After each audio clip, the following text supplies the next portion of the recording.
ශ්‍රී ලංකා පොලිසිය හොරා කාලා තියෙන්නේ චූටි බලු පුතා අහිංසක ඒවා. සාමාන්‍යයෙන් කැන්ටින් එකකින් තේ එකක් බීලා ඒකේ බිල රුපියල් 150ක් වාගේ පාරේ එනකොට කොල්ලෙක් අල්ලාගෙන කොබල හෙල්මට් එක. තෝ දන්නේ නැද්ද නීතිය? අර කට සැර වෙලා.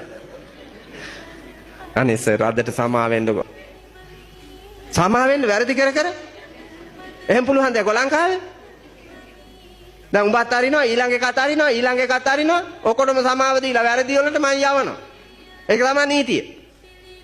අනේ සර් හදිසියට ආවේ මොනවා හරි කරන්නකො.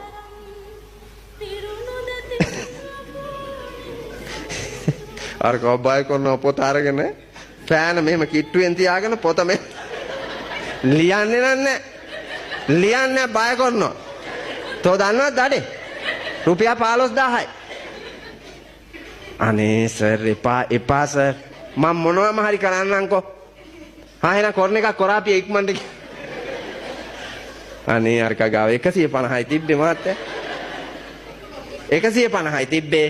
ඒ 150 මාත්‍යා මෙච්චරමයි තියෙන්නේ. පළමීට පස්සේම ආවුනොත් අර 150 අරගෙන අරකට කියනවා නඩුවත් අහලා නඩුවත් විභාග කරලා දඩක් ගහලා අරකට බැනලා යවනවා ඵලයන්. එහෙම හීන් එව්වලු අලන් තියෙන්නේ පුතා.